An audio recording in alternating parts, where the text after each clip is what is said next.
Movies like E.T., shows like The X-File and countless books are a testament to humanity's long-standing fascination with life out there.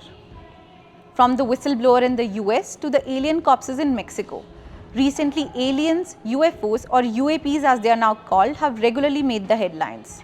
The sudden influx of so many things extraterrestrial makes one wonder if amid turbulent times, all this is merely a distraction tactic.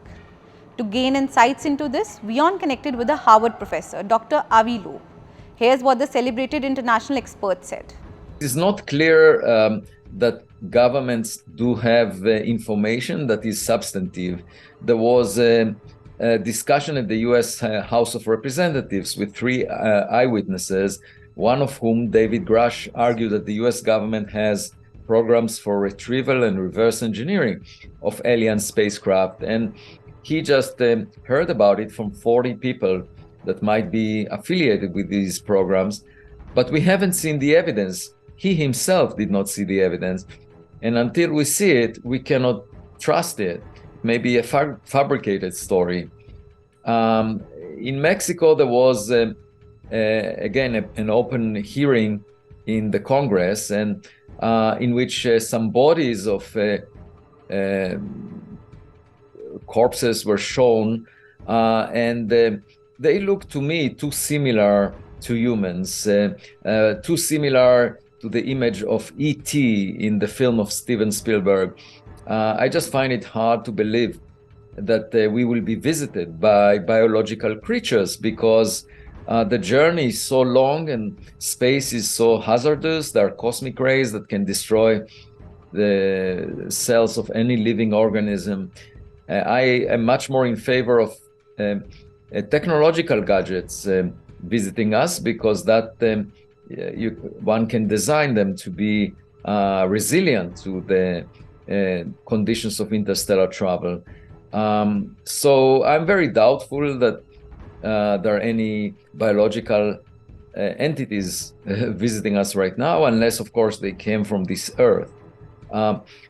So some of these discussions either are not substantiated by evidence that we all witnessed, or are, have doubtful testimonies in them. And I don't think we have seen yet convincing data, but it may exist in government, and I hope that if it does, it will be declassified, because this is anything about interstellar space is knowledge that should be shared by all humans. It has nothing to do with national security.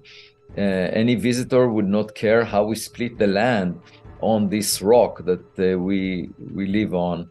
And therefore, just like science, it should be shared by everyone.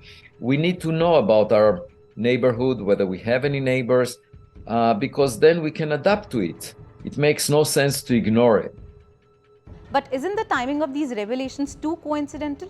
There is definitely a need in the public for something that would save us, given all the troubles that we encounter. The question is whether there is real evidence, or whether people are manipulating the public. As a scientist, I'm not really interested in what people are saying or in what the governments are trying to do with respect to their citizens. I'm more interested in the question of whether there is any evidence for a neighbor, irrespective of what people say. And that evidence should come from scientific instruments, not from people. And so when Galileo realized that perhaps the Earth moves around the sun, it was based on observations through his telescope. And irrespective of what the popular view was at the time, or what the political leadership at the time was thinking. And so, the political leadership may want to distract the public, but that doesn't mean that some of the things that they are advocating are definitely wrong. In the coming episodes, we'll be bringing you more snippets of the fascinating conversation with Dr. Loeb, where we explore one of humanity's greatest mysteries: do aliens exist?